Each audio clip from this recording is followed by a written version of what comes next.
اور اسی طریقے پہ مال خرچ کرنے والا آپ نے کیا کیا کہ اللہ تعالیٰ مسجدیں بنائی، مدرسے بنائے، یتیموں کی مدد کی، غریبوں کی. اللہ فرمائے گا آپ جھوٹ بول رہے ہیں، آپ نے جو کچھ بھی کیا اس لیے کہ آپ کا نام ہو.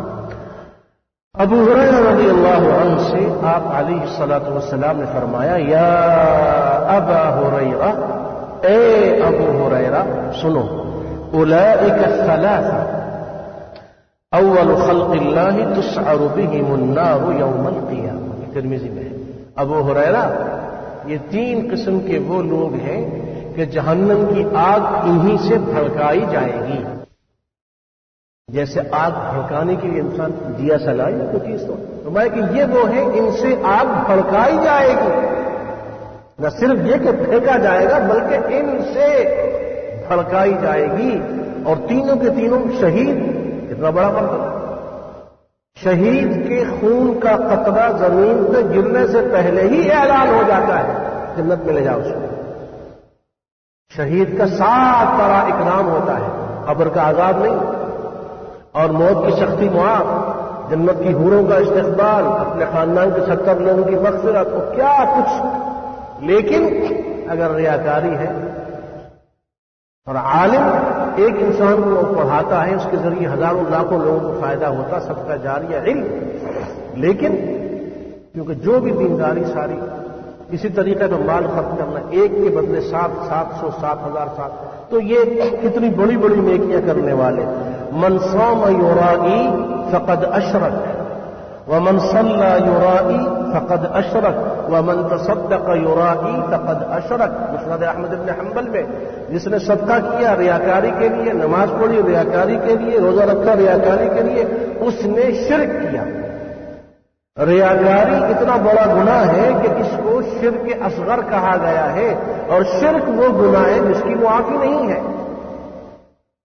اور ریاکاری اللہ کو اس لیے بری لگتی ہے کہ میرے ساتھ مخلوق کو شریک کیا جا رہا ہے.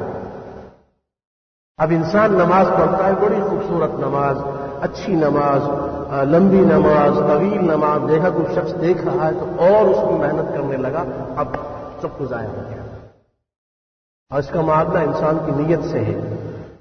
تو اس لیے فرمایا کہ صحابہ دجال کا ذکر کر رہے تھے تو آپ علیہ الصلوۃ والسلام نکلے اور فرمایا کہ تم لوگ دجال سے ڈرتے ہو، لیکن مجھے تم لوگوں کے بارے میں دجال سے زیادہ جس فتنے کا خطرہ ہے وہ ریاکاری ہے.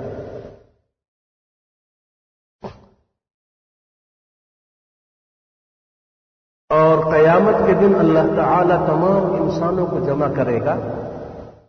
اذا جمع اللہ الاولین والآخرین یوم القیامہ نادى مناد، آواز بلند ہوگی کہ جس نے اللہ کے ساتھ کسی اور کو شریک بنایا تھا یعنی ریاکاری کی تھی، فلیطلب ثوابه من عنده، وہ جائے اور اس سے اپنا ثواب مانگے. جس نے لوگوں کے لیے نیکیاں کی تھیں وہ جائے لوگوں سے اپنا معاوضہ اور نیکیوں کا بدلہ آج طلب کر لے. لیکن آج نیکی کا بدلہ نیکی ملے گی، اجر و ثواب ملے گا، کیونکہ ہمارے لیے نہیں کیا تھا اس لیے ہم اس کو کوئی بدلہ نہیں دینا چاہتے. وہ جائے لوگوں کے پاس، لوگوں کے حوالے کر دیا جائے گا. اور آپ علیہ الصلوۃ والسلام نے فرمایا یا ایھا الناس اتقوا ھذا الشرک فانه اخفى من دبیب النمل، لوگوں اس چھپے ہوئے شرک سے بچو جو چیونٹی کی حرکت سے زیادہ وہ حساس اور چھپا ہوا ہے. تو صحابہ نے جب عرض کیا کہ کیف نتقی، تو فرمایا کہ انسان یہ دعا پڑھا کرے اللہم انا نعوذ بک من ان نشرک بک شیئا نعلم، اللہم انا نعوذ بک من ان نشرک بک شیئا نعلم ونستغفرک لما لا نعلم. ریاکاری اور شرک اصغر سے بچاؤ کی دعا کہ انا نعوذ بک من ان نشرک بک شیئا نعلم، جو کچھ ہم نے جان بوجھ کے کیا اس پہ بھی ہم آپ کی پناہ میں اپنے آپ کو دیتے ہیں، ہمیں معاف فرما، اور جو ناسمجھی میں اور بغیر علم کے ہوا اس کے بارے میں ہم معافی طلب کرتے ہیں. وَمَن يَكُنِ الشَّيْطَانُ لَهُ قَرِينًا فَسَاءَ قَرِينًا۔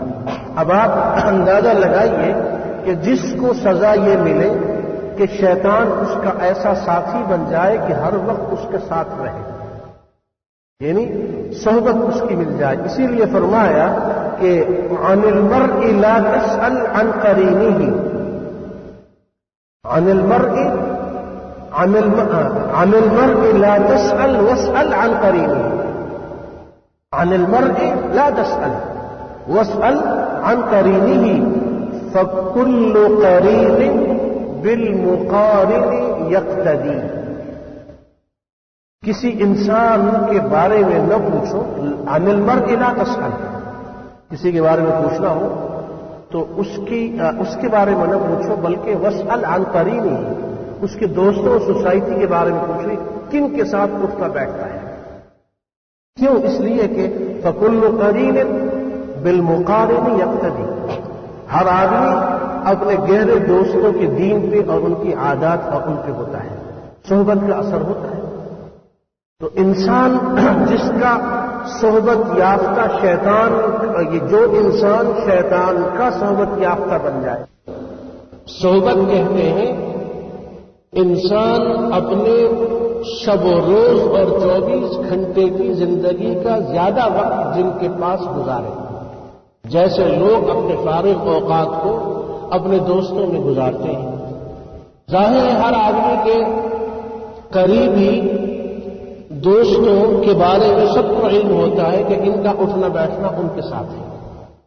یہ ہے مجلس، یہ ہے صحبت، یہ ہے سوسائٹی، جس پہ انسان اثر انداز نہیں ہوتا بلکہ وہ سوسائٹی اس انسان پر اثر انداز ہوتی ہے۔ تو انسان کی پہچان اس کے دوست ہیں، اور اسی لیے ابو داؤد کی وہ حدیث ہے کہ المرء علی دین خلیل، المرء علی دین خلیل، آدمی جو ہے اپنے دوست کے دین میں ہوتا ہے۔ فَلْيَنْظُرْ أَحَدُكُمْ مَنْ يُخَالِلُ، تم میں سے ہر ایک اپنا جائزہ لے اور دیکھے کہ وہ کن کے ساتھ اٹھتا بیٹھتا ہے۔ تو سوسائٹی اور جو صحبت ہوتی ہے، اسی لیے آپ علیہ الصلاۃ والسلام نے صحابہ رضی اللہ عنہم کو تنبیہ کی، اور وہ مشہور حدیث جو ہم نے بارہا پڑھی اور سنی، جس آدمی نے 99 قتل کیے تھے اور پھر وہ 99 قتل کرنے کے بعد توبہ کرنے کی نیت اور ارادے سے ایک عابد کے پاس گیا، جو کہ زاہد تھا، عابد تھا لیکن عالم نہیں تھا، اور اس کو غلط جواب ملا، اور اس کے بعد پھر وہ ایک عالم کے پاس گیا تو عالم نے جو جواب دیا وہ یہ تھا، اور جو گزشتہ دو ہفتے قبل والے درس میں ہم نے حدیث پڑھی تھی کہ وہ جو قریہ خبیثہ ہے اس کو چھوڑ کے قریہ طیبہ میں چلے جاؤ، جو غلط قسم کے لوگوں کا مسکن، جس سوسائٹی صحبت علاقے میں تم رہتے ہو، یہ بدنام علاقہ ہے، برے شریر لوگوں کا علاقہ ہے، غلط لوگوں کی صحبت سوسائٹی، اس کو چھوڑ دو، اچھے لوگوں کی صحبت میں، اچھے لوگوں کی آبادی میں، اچھے لوگوں کے محلے میں جا کے مکان لے لو، وہاں رہو۔ صحبت کا اثر ہوتا ہے۔ اور وہ مشہور حدیث میں آپ نے جو مثال دی کہ انسان اگر عطر والا، جس کے پاس عطر ہو، وہ اگر تمہارے قریب سے گزر جائے یا تم اس کے قریب سے گزر جاؤ، عطر نہ خریدو نہ لگاؤ، لیکن تھوڑی دیر کے لیے گزرنے کی وجہ سے بھی خوشبو تمہیں بغیر پیسے کے مل جائے گی۔ اس طرح وہ غالباً شیخ سعدی کا شعر تھا مٹی کے بارے میں، جو عطار کی دکان یعنی عطر بیچنے والے کی دکان کے باہر جو مٹی کا ڈھیلا یا ٹکڑا تھا، اس سے خوشبو آئی۔ جب پوچھا کہ تم تو مٹی ہو، تم سے کیسے خوشبو آئی؟ تو اس نے کہا کہ صحبت یار در من اثر کر وگرنہ من ہما خاکم کے ہستم، میں تو مٹی ہوں لیکن جس کی صحبت مجھے ملی اس صحبت کا اثر ہو گیا کہ عطر والے کے قریب رہنے سے مجھ سے بھی خوشبو آنے لگی۔ اچھوں کی مجلس سے انسان کو فائدہ ہوتا ہے اور بروں کی مجلس سے انسان کو نقصان ہوتا ہے، اور انسان کی پہچان یہ بن جاتی ہے۔ اسی لیے یہ عربی کا شعر اور یہ مقولہ ہے کہ عن المرء لا تسأل وَاسْأَلْ عَنْ قَرِينِهِ فَكُلُّ قَرِينٍ بِالْمُقَارِنِ يَقْتَدِي، اور اردو میں بھی ہم یہ کہتے ہیں کہ جیسے فرشتہ ویسے روح، یعنی انسان کا جو مادہ ہے اور انسان کی صحبت کا جو اثر ہے وہ انسان کو اس طریقے پہ پڑتا ہے کہ جن لوگوں کے ساتھ وہ، یہ کبھی نہیں ہوا کہ انسان بے دین اور دین دشمنوں کے ساتھ بیٹھے اور اس سے خیر کی توقع آپ رکھیں۔ اس لیے انسان اپنی بھی اصلاح کرے اور اپنے گھر والوں اور اولاد کی بھی اصلاح کرے کہ ایسی سوسائٹی سے انسان دور رہے۔ اور انگریزی میں بھی غالباً یہ ایک کہاوت، ایک مقولہ ہے بلکہ، کہ جس کو انہوں نے یہ لکھا ہے کہ the man is known by the company he keeps، انسان کی سوسائٹی وہ اس کی پہچان ہے، سوسائٹی اس میں رہتا ہے وہ اس کی پہچان ہے۔ تو اور ہمارے ہاں بھی جب کسی کے ہاں رشتے وغیرہ کا معاملہ ہوتا ہے تو پوچھا جاتا ہے کہ لڑکا جو ہے وہ کس خاندان کا ہے اور کن کے ساتھ اٹھتا بیٹھتا ہے، یہ اس لیے کہ اس صحبت کا اس انسان پہ اثر پڑتا ہے۔ تو جس انسان کو اللہ کی طرف سے یہ سزا ملے کہ شیطان اس کا ہم صحبت اور ہم نوالا اور ہم پیالہ بقول کسے بن جائے تو اس سے کسی خیر کی توقع رکھنا عبث ہے۔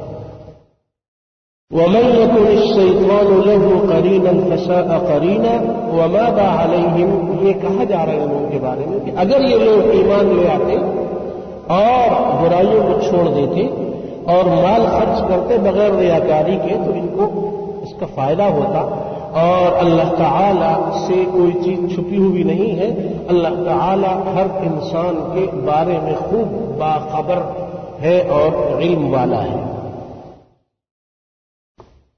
نیکیاں جو انسان کرتا ہے چھوٹی ہو یا بڑی، اللہ تعالیٰ کے ہاں اس کا شکریہ ادا کیا جاتا ہے اور قدر کی نگاہ سے دیکھا جاتا ہے۔ من اراد الآخرة وسعى لها سعيها وهو مؤمن فأولئك كان سعيهم مشكورا۔ سورہ انبیاء میں ہم نے پڑھا تھا کہ جب میزان قائم ہوگی قیامت کے دن، وَنَضَعُ الْمَوَازِينَ الْقِسْطَ لِيَوْمِ الْقِيَامَةِ فَلَا تُظْلَمُ نَفْسٌ شَيْئًا، کسی بھی انسان پر رائے ذرہ برابر ظلم زیادتی نہیں ہوگی۔ وَإِنْ كَانَ مِثْقَالَ حَبَّةٍ مِّنْ خَرْدَلٍ أَتَيْنَا بِهَا،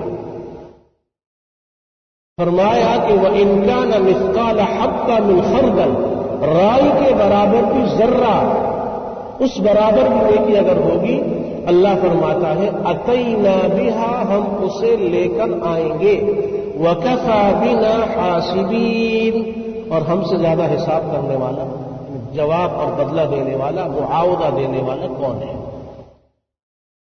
لقمان نے اپنے بیٹے کو جو نصیحت کی تھی سورہ لقمان میں، اس میں ایک جملہ یہ بھی ہے کہ یا بنیا، اے میرے بیٹے، انها ان تک مثقال حبة من خردل فتكن في صخرة او في السماوات او في الارض يأتي بها الله، اے میرے بیٹے، اولاد کو نیکیوں کی طرف راغب کرنے کا یہ طریقہ بتایا جا رہا ہے کہ بیٹے تم اگر کوئی نیکی کرو اور وہ نیکی کسی چٹان پہاڑ میں چھپا دو، آسمانوں اور زمینوں کی وہ تاریکیوں میں چھپ جائے، تب بھی اللہ تعالیٰ اسے لے کر آئے گا۔ یأتی بہ اللہ، یہاں وہی چیز بیان کی جا رہی ہے کہ اللہ کے یہاں ظلم نہیں ہے، عدل ہے۔ اور وَإِن تَكُ حَسَنَةً، اگر وہ نیکی ہو، تکو اصل میں تکون تھا، ان جو شرطیہ لگا ہے اس کی وجہ سے واو اور نون حذف ہو گیا تو تکون سے تکو ہو گیا۔ وَإِن تَكُ، اور یہ حسنۃ، یہ جو نیکی ہے، اس نیکی کا معاملہ یہ ہے کہ یضاعفها، اللہ تعالی اس کو دگنا کر دیتا ہے۔ مضاعفہ کے معنی کسی چیز کو دگنا کر دینا۔ ایک تو یہ کہ نیکی کو اللہ تعالی دگنا کر دے گا، وَيُؤْتِ مِن لَّدُنْهُ أَجْرًا عَظِيمًا، اور اپنے ہاں سے اور بھی بہت سارا اجر و ثواب دے گا، یعنی کئی گنا بڑھا چڑھا کے اس کا اجر اور ثواب اس انسان کو ملے گا۔ یہ جو مثقال ذرہ ہے رائی کے برابر، اس کی بھی اللہ کے ہاں اہمیت ہے۔ دنیا میں تو لوگ چھوٹی موٹی چیزوں کو پھینک دیتے ہیں، ضائع کرتے ہیں، یا وہ کاؤنٹنگ میں نہیں آتی، لکھنے میں نہیں آتی، گننے میں نہیں آتی، حساب میں نہیں آتی، چھوٹی چیزیں مانگو۔ اللہ کیا ایسا نہیں؟ سورج کی کرنوں میں نظر آنے والے چھوٹے چھوٹے ذرات جو تم دیکھتے ہو، اس کے برابر بھی اگر نیکی ہے تو اللہ اس کا بدلہ بھی دے گا۔ اس لیے کہ اللہ تعالی کے ہاں معاملہ یہ ہے کہ کسی طریقے پہ کوئی نیکی کو چھوٹی موٹی ہو والے کہ اس بندے کا کام ہو جائے، کیونکہ وہ رحیم و کریم ہے، شفیق اور رؤوف الرحیم ہے اپنے بندوں پہ۔ اس لیے فرمایا وہ جو طویل حدیث شفاعت والی متفق علیہ، اس میں ایک جگہ یہ آتا ہے کہ آخر میں اللہ فرمائیں گے کہ شفاعت کرنے والوں سے جاؤ تم جہنم میں دیکھو، فمن وجدتم فی قلبہ مثقال حبۃ خردل من ایمان فاخرجوہ من النار۔ جہنم میں جا کے دیکھو، جس کسی انسان جہنمی کے دل میں رائی ذرے کے برابر بھی ایمان پاؤ، اس کو جہنم سے نکال دو۔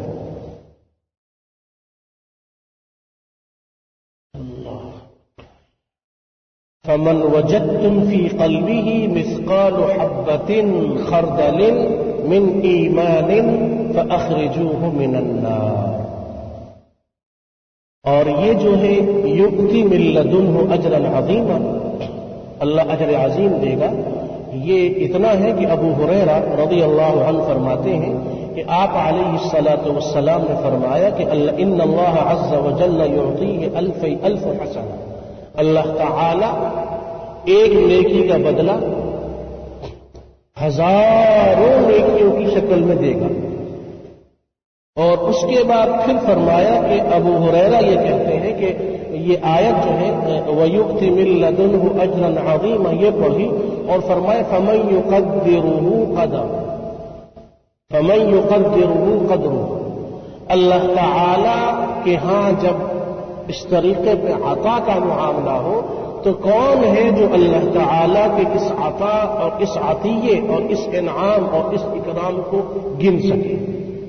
کیونکہ اللہ جو کچھ دیتا ہے وہ گن کے نہیں دیتا۔ اسی لیے اسماء رضی اللہ عنہا کو آپ علیہ الصلاۃ والسلام نے فرمایا تھا کہ لا توکی فیوکی اللہ علیک، گن کے مت دیا کرو تو اللہ بھی تمہیں گن کے دے گا۔ اللہ کے ہاں گنی ہوئی چیز نہیں، اللہ تو بغیر گنتی کے دیتا ہے۔ وَإِن تَعُدُّوا نِعْمَةَ اللَّهِ لَا تُحْصُوهَا فَكَيْفَ إِذَا جِئْنَا مِن كُلِّ أُمَّةٍ بِشَهِيدٍ۔ یہ سورۃ النساء کی اہم ترین آیت ہے، آیت نمبر 41۔